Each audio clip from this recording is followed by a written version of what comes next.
In this week's episode from View from the Top, we have Kristi Piehl. Kristi is an entrepreneur, founder of a PR crisis agency called Media Minefield based in Minneapolis. They work with entrepreneurs, large organizations to help them really manage their brand story, manage who they are in the public eye.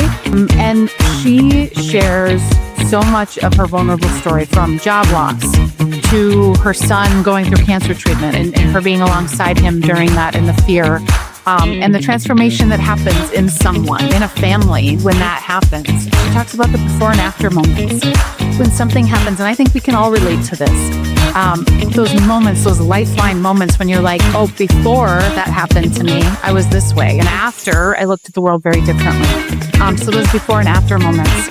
Sharing the story and choosing the hard path. You know, I think more of us that have been through hard things, which is why I have this podcast, is to share the stories of the light on the other side, the silver lining of going through hard, but what that hard does, how it reframes and helps you reprioritize, and as she says, galvanizes you around your values and what's really important. And really knowing who you are and having that foundation for when the hard happens, because that is a foundation that you can lean on. And the title of the podcast, and really the lesson at the end, is the fear you choose is really what helps you do the hard things. So in good times, maybe, or in easier times, are you choosing hard things? Are you stepping towards your fear? Because that's the way you get used to fear. You get used to dealing with hard things and doing things that are not easy. But you can't wait until the hard things happen to build that resilience. And I think it's a beautiful message from Kristi. So I hope you enjoy this episode of View from the Top podcast. Welcome to the View from the Top podcast. I'm here, as I said, with Kristi Piehl. And she's going to share her journey, and I know parts of her journey, but I'm actually looking forward to it because, Kristi, I'm sure there's some things I don't even know. And so I'm excited to learn from you and gain wisdom from you. And I would love for you to just kick us off with who you are, how you got here, like what's that journey been to kind of get to this place? As some of us might be able to look you up and know who you are, there's always a story behind the story. Thank you, Jamie, for having me. I'm excited to share my story, and hopefully it resonates and, can help someone else. So I started my television career. I was a news reporter before I started my agency in the 1900s, which now sounds, like we had a horse back. But I was in the 1900s, and I was a television news reporter for 12 years. I worked at 5 different television stations, did some work nationally, and then while I was in the middle of my agent was in the middle of negotiating a contract for my next contract, I walked into a room, and there was a long boardroom and tissues and manila envelopes and the station attorney and my boss and the HR person. And I was one of 20 people who lost our jobs in late 2008. So there was an economic, the housing crisis was right at that moment. And so our whole department got wiped out, and I lost my job and took some time to, what do I do with myself now? What do I want to be when I grow up? And it's a really important question to ask. It was for me, because when I started the what do I want to do when I grow up question, I was in my 20s and I didn't have any children, and I could go wherever and do whatever. And then in my mid 30s, it's a really different question. Yeah. And from that, it became clear to me that I wanted to disrupt public relations, and I really wanted to help people.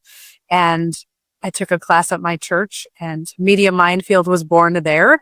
And now we have clients all over the country. We have 40 to 30 employees. Yeah. We handle social media, earned media, meaning news, interviews, crisis. We do a lot of trainings and really focus on building awareness, elevating brands and leaders. And I have written a book. I have a podcast, and I love what I do.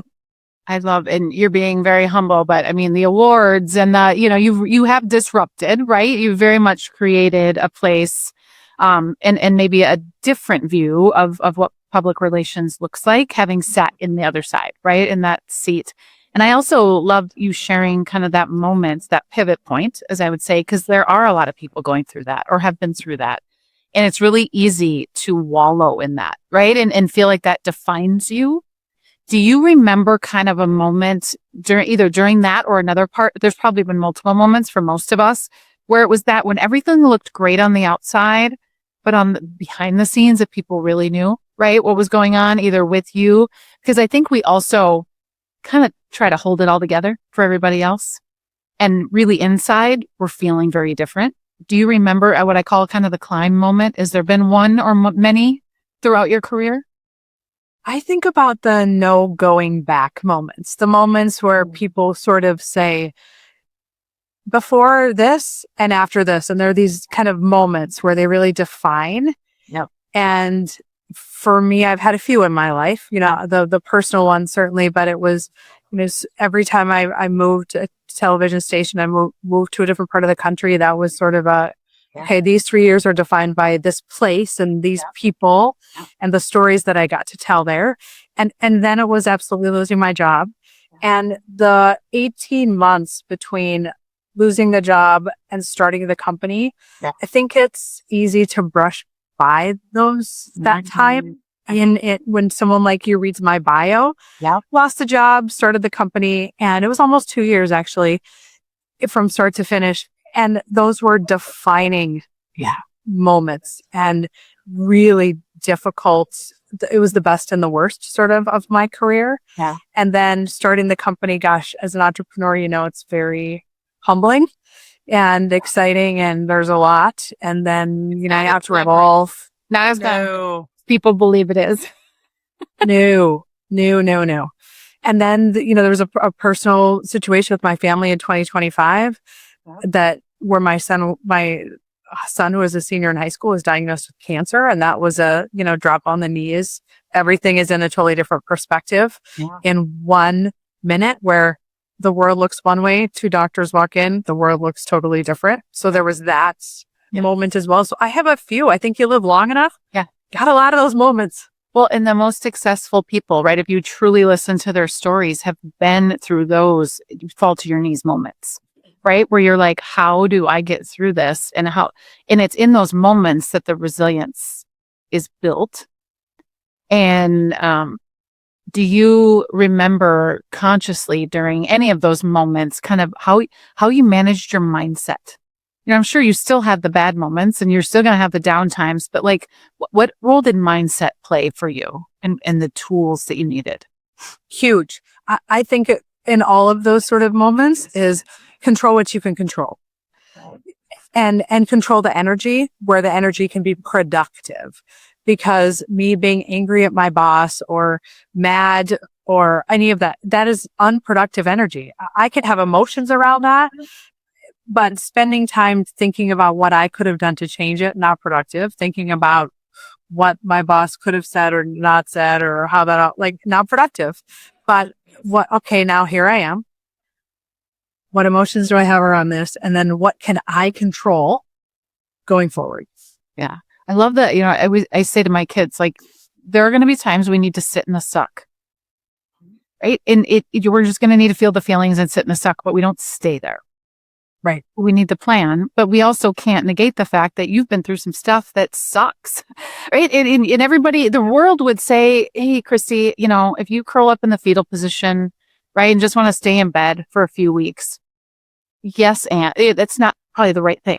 Right? For most people, and I think a lot of us, maybe the people around us want us to be safe and they want us to, kind of go inward, but that's not necessarily the right thing to do. So in those moments, if someone's listening and has gone through a job loss, is dealing with a health issue like what you've gone through, and they're going, I don't see the light at the end of the tunnel, right? I don't see it. What tips or tools would you give them? I'm just like, here's something that helped you get through. A couple of things. One is you can't go through it alone. Community. So, find your people, get your community together and share your story. There's so many people suffer in silence and they feel so isolated and they miss connection. And I heard someone wisely recently say, it's going to be hard whether you share it or don't share it. But if you do share it, you might help someone else. So why not choose that hard path instead of sit and suffer alone?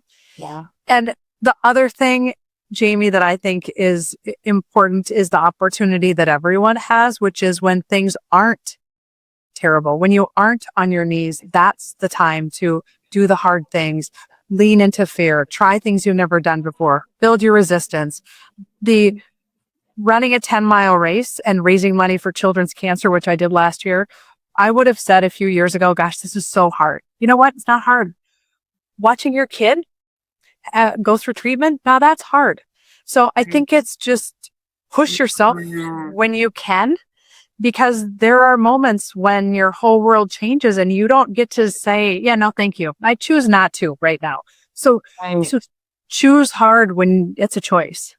I love that redefining hard. It's so true. And I've had some personal stuff since the beginning of the year. I don't know that I've shared it on the podcast yet, but we had a major medical issue in our family too. And it has shifted who I am even more than I realized just since the beginning of this year.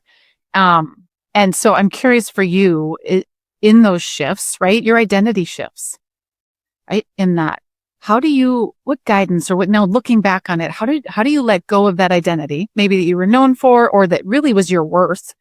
And how do you shift that identity into who you are now? Because those hard things change you.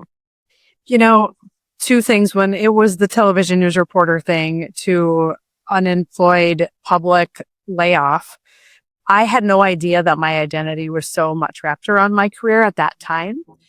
And I had to grieve that. I had to grieve the loss of this career that I thought I would retire doing is over. And that was a healthy thing to grieve. And it was very valuable, but it took time and it was difficult. Yeah. And I'm glad I moved through that. With what happened with our son and with Alec, it very clearly put all the things into motion that I have said, which is, family first and the job is a job and all these things. But at that moment, I sent emails right away. We're going to cancel all of my travel. We're going to do all of this. Whatever happens to the company, that's okay.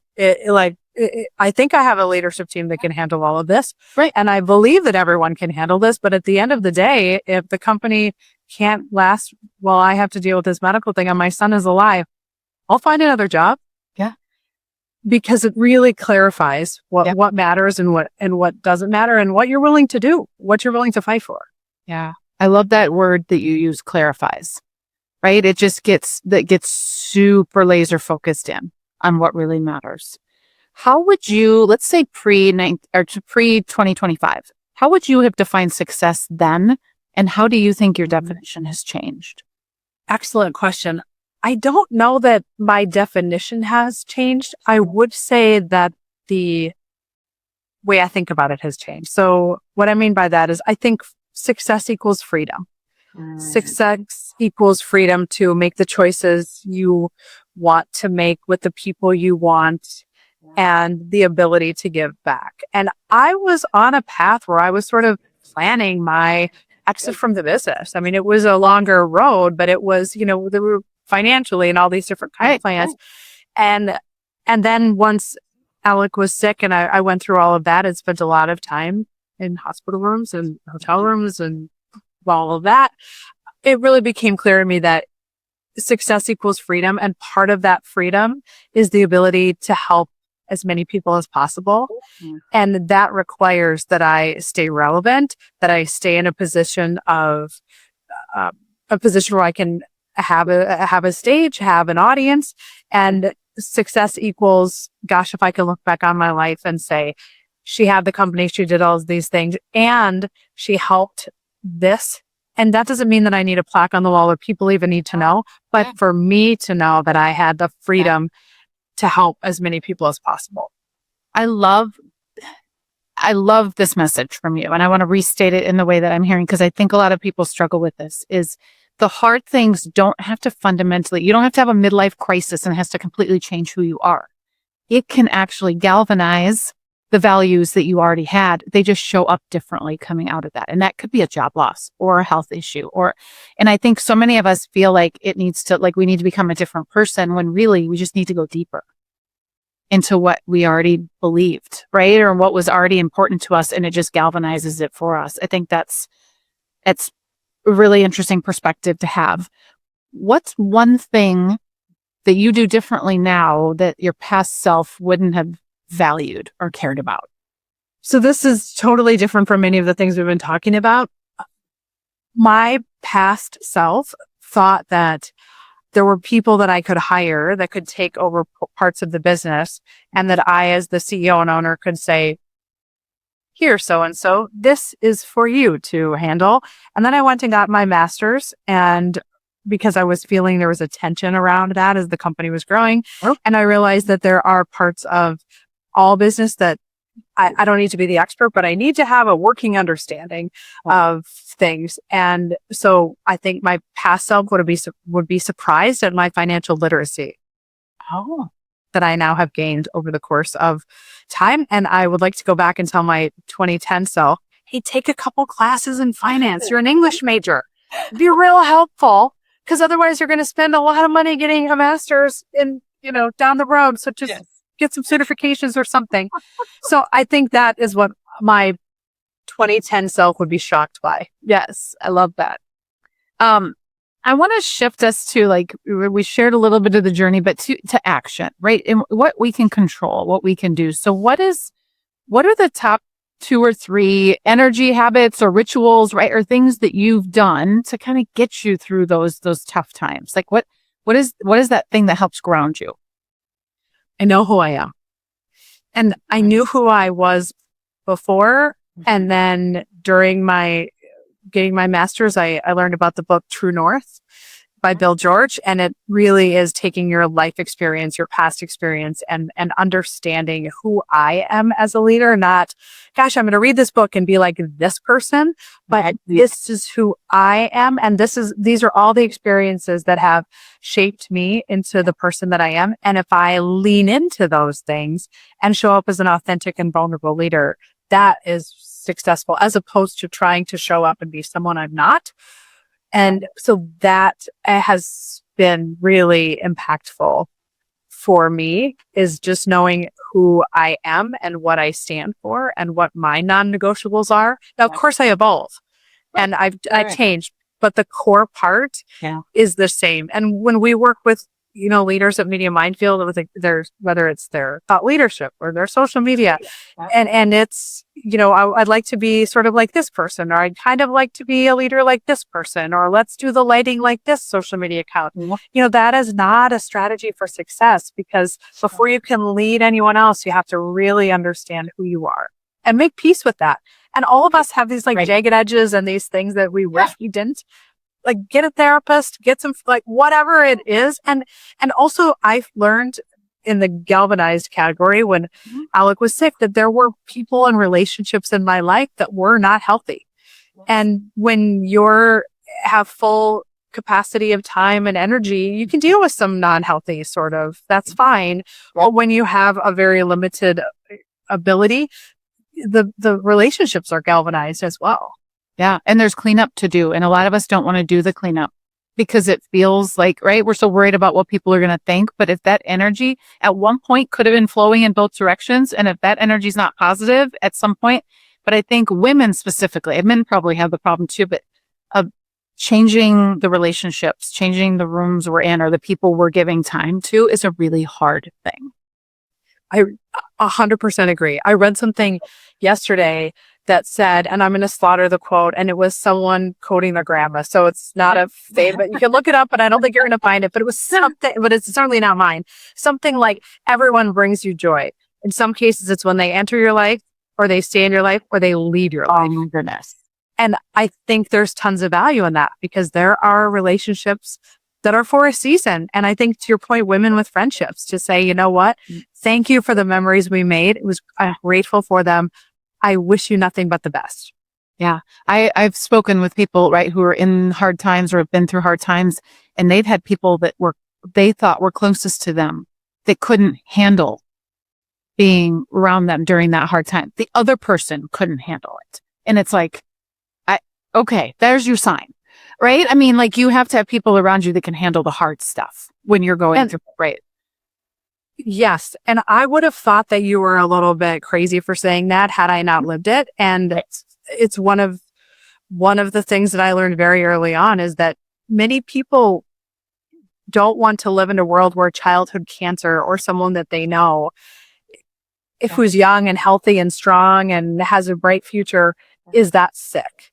And it's much easier just to not pay attention to it and to not lean into all of that healing journey is, than it is to look at it and to deal with it and to sit with it and to be around the people who are living it. And we have some of our friendships and some of our relationships and some of our family members were right there. And some of them literally disappeared and weren't around because they just couldn't do it. And I've mentored another family going through a similar diagnosis. And same thing happened with that. So I believe this is probably universal and probably not limited to cancer. And it's okay. I'm again back to sort of where we started, Jamie. I'm not going to be angry with those people, but it's my choice if they're in my life or not. Yeah. Right. And it's your choice on how to also use those learnings going forward, right? To help others like you're doing. Yes. So for somebody who's listening, and maybe it's a high achiever that's burnt out, maybe it's somebody that's going through hell right now, personally or professionally, they just lost their job, they're dealing with a health issue. What guidance would you give them? What if they were sitting across from you right now, what would you say to them? A lot of people burn themselves out and overdo their calendars and their mental energy because they're striving towards something that actually doesn't matter, while allowing the things that really do matter to fall apart. And I have, I may be the least popular person at my book clubs and my friend groups now, because when I hear people, talking about things that are, my work is taking me away from my family, or I cry when I get on the airplane to go and I'm missing my kids' stuff. And life is short. And no guilt, no shame. Everyone has to live their own life, but you get to do it once. So if you've got these deep feelings that are really impacting your ability to function as a healthy human being, spend some time analyzing them. And that doesn't mean that you should quit your job and, lock your kids in a room and stare at them because they're going to grow up. It's about where you better make sure that you really feel good about the decision you're making right now and take the next right step. It doesn't mean you have to have it all figured out for the next 10 years, but gosh, if I do this one thing tomorrow, I'm going to feel good about that. So what is that one thing? In that taking the power back, the power to choose, I think we give a lot of our power away and we think other things happen to us and you have them in every moment of every day. Even if you made a wrong choice, the next moment you have the opportunity to make a different choice. I think sometimes we don't recognize that power in ourselves. Now, that doesn't mean the choice doesn't scare you, right? Or the choice has consequences or risks associated with it, but you still have the choice to make that next decision or how you show up. How do you look at fear and, the things you used to fear? Has what you've been through changed how you look at things that maybe would be scary, right? Big risks or things you want to do. Has that changed for you over the years? 100,000,000%. I feel like I've said 100% like 20 times in this podcast. So I'm going to this thing matters. Now we're at 1,000,000. I love it. Yeah. I have, as I imagine you mentioned in the intro, I've talked about, I wrote this book and I realized that I need to keep writing. At the end of the day, I'm a storyteller and I'm now shifting to writing some substacks. And one of the runs that it isn't released yet, but that I have just finished writing is about fear. And it's really about the fear that you choose. And so here's the example that I use in the Substack, and it sort of has shown up in my life in different times. So I'm really glad you asked about it.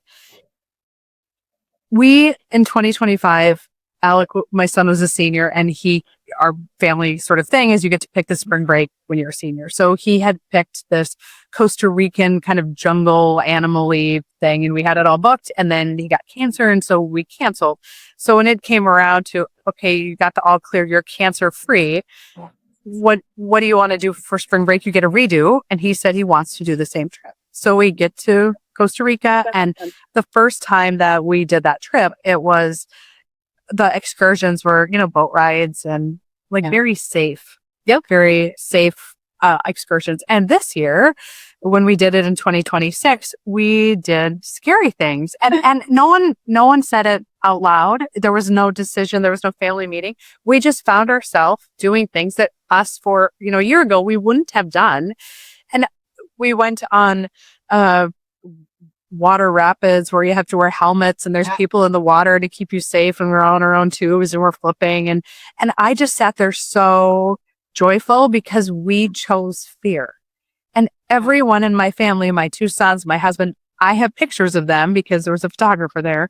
They were afraid at different times and their faces were afraid, but it wasn't the kind of afraid that I had seen the year before. It was afraid, because I know what that looks like now. Yep. I know what it looks like for all of us to be really afraid. It was fear that they chose. And I love that we did the hard thing that we picked, because if you choose fear when you can, you're more ready to be available for the fear that chooses you. Oh my gosh, this is going to be the title of the podcast because I haven't titled it yet. The fear you choose. I think this is a beautiful place to start to wind down the conversation. And where can people follow you to get more of this subset? We'll include it in the show notes. How can they find out more about what you do? Because I do think when people are going through transition, right, or they're changing and their identity is changing, the work you guys do can help find them again, help them find themselves again, really, and project that. How can people follow you? What are the best places? Sure. My website is kristipiehl.com, and it's Piehl, Kristi with a K, ends with an I. Lots of ways to spell Kristi. Media Minefield is the website for the company, and I'm on all of the socials, and my Substack will be out in the summer of 26. Okay. So we'll make sure and we'll include that, and then search for you on Substack, because I love that. I think you've got a lot to share and a lot of stories to tell, and I'm looking forward to hearing more of them as you go along, right? And you continue to grow. So before I let you go, we're going to do kind of a bonus round, just fun questions here. Okay. So you're having a low energy day and you're like, man, I got to get my energy up. What's the go-to song that you would put on to get your energy up? And by the way, we're actually creating a Spotify playlist of everyone's go-to song that we'll start sharing this summer.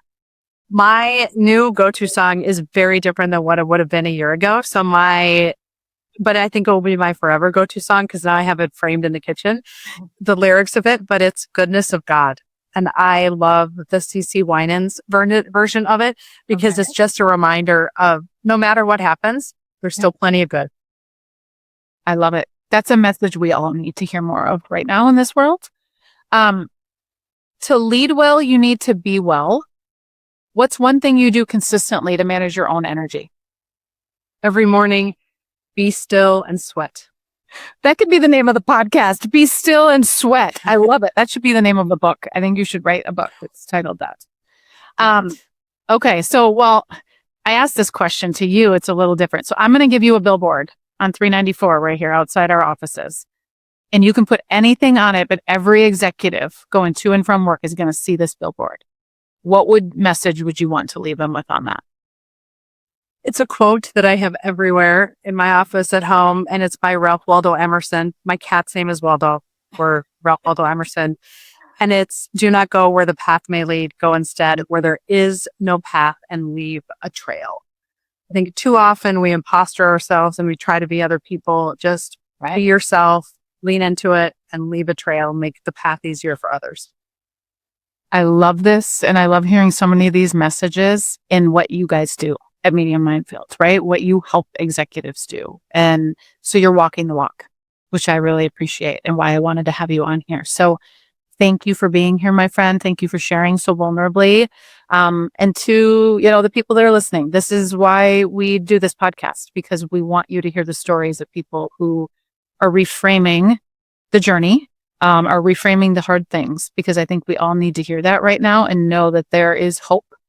There is a lot of good on the other side of hard. And you certainly shared that with us today. Thank you, Kristi. Thank you for having me, Jamie. Success isn't just about reaching the top. It's about what you discover once you're there. Here on View from the Top, we explore the stories, the setbacks, and the inner work that redefine what success really means. If this episode resonated with you, I'd encourage you to share it with someone who might need it right now. And to stay connected, make sure and subscribe so you get notified when we release new episodes. You can connect with me on Instagram, LinkedIn, and Facebook, or visit my website at jamietates.com. All of the links are in the show notes. Thank you for listening to View from the Top. We'll see you at the top and beyond.